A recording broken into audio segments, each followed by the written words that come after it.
is my pleasure to open the session with a short presentation on one of our flagship programs called React SSA. The objective of the program is to accelerate the uptake of renewable energy products and services, especially in rural and peri-urban areas across sub-Saharan Africa. We have a good blend of countries in different development contexts. And what we've been doing over the past few years was to support growth and resilience in these difficult environments. So we've been supporting renewable energy companies across Mali, Burkina Faso, and Liberia in the west.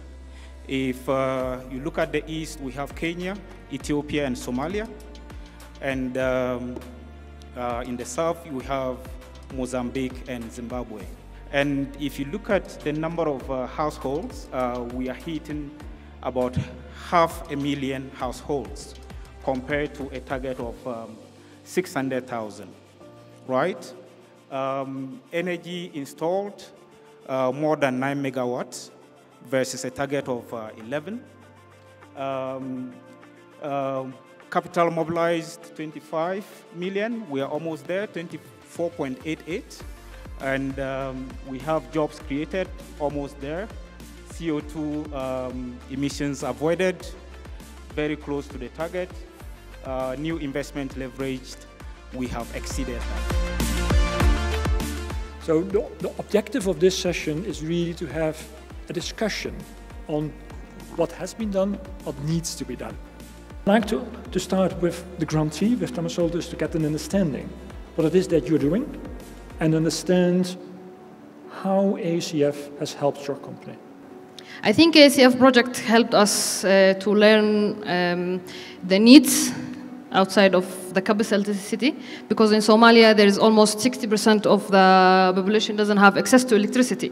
So, and no one is trying to reach that areas, is the rural areas, no one's trying to reach these areas and try to help.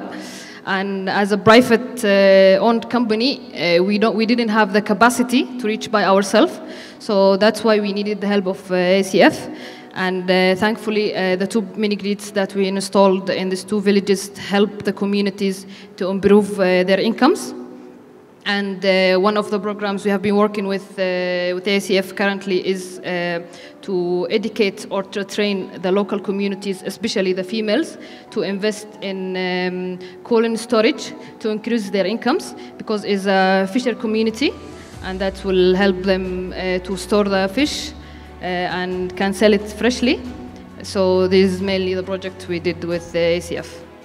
In 2020, during the COVID time, government was in a tight spot, and they did an overhaul of the whole tax system and introduced VAT and import duty on all renewable energy products, among other products within various sectors. And I think that's where we saw the power of numbers and the power of the sectors being coordinated. We came together as associations. We brought together Kerea, Gogla, and all these others, AMDA as well, and provided government with data through research that was carried out to show the impact that the tax system was having on private sector investments, energy access, especially to those who needed it most during that time, during the COVID pandemic. And within a year, I think we were able to reverse that decision by government, and incentives were reintroduced. That's on the advocacy side, but as I mentioned, coordinating, convening the sector, as Gogla has done here at national level, is very important.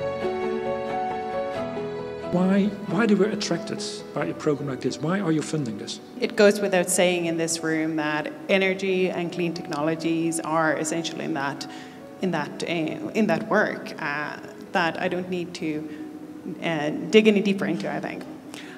So what we can see with this program is that it does accelerate access to renewable energy for new geographical areas and populations and customer segments that are previously not reached, as we could see in Combati's presentation, and that are also hard to reach on a pure commercial basis. So that's where we, with the possibilities to offer grants to those contexts, can actually extend the services of those companies coming to there.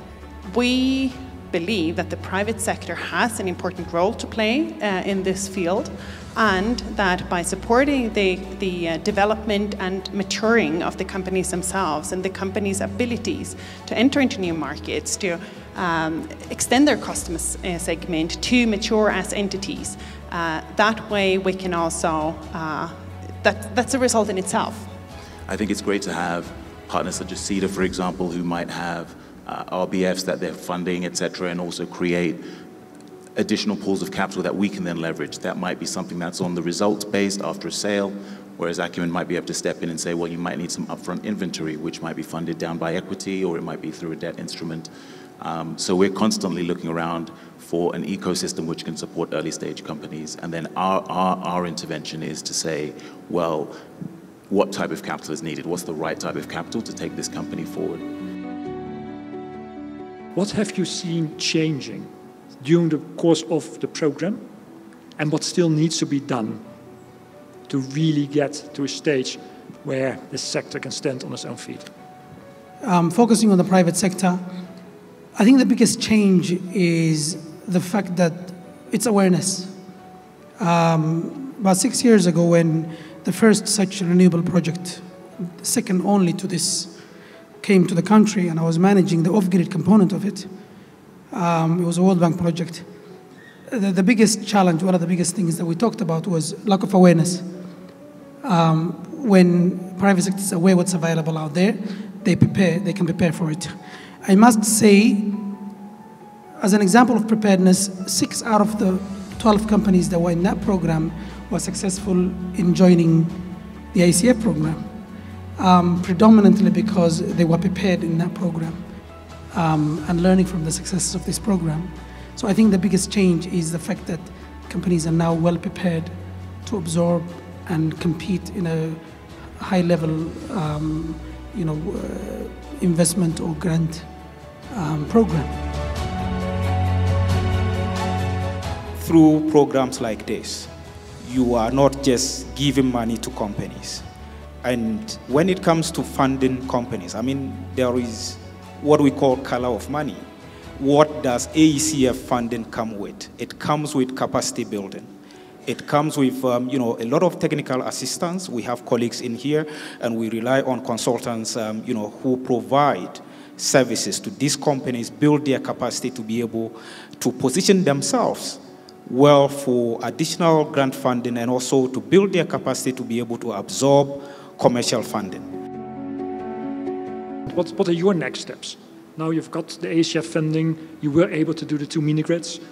What are your next steps? Currently, we are trying to establish more mini-grids, and AECF project actually helped us to look in the bigger picture, but engaging with the local communities actually encouraged us to look in the bigger frame than the one we learned with AECF, that we don't need only electricity as a lighting, but we need this solar to improve our lives. The economic-wise, we can use the excess of electricity in the livelihoods, livestock, and different kind of aspects that the rural communities need. How, from a practical perspective, how you become comfortable with the safety and security of people and assets in these fragile states, and how in practical terms you plan to respond and also respond to extreme events. The data that is available about fragile states out there, I'd say comfortably 90% of it is done by people that are not in those states, those fragile states. So that data is always misleading, number one. Number two, as Joel mentioned before, the most important thing in any setting is to find a very good leadership partner, a partner that knows the context very well. The question is, what about the risk? The same risk that applies to the transport and establishment of a sugar business is the same risk that applies to the larger infrastructure. So where there is money, there is always a way. Yes, thank you for that. And I think what I hear from actually all the panelists, this is not a single entity doing one single thing. This is really creating an ecosystem through the different players in the market and make sure that they are aligned. And I think that's the strength of a program like this.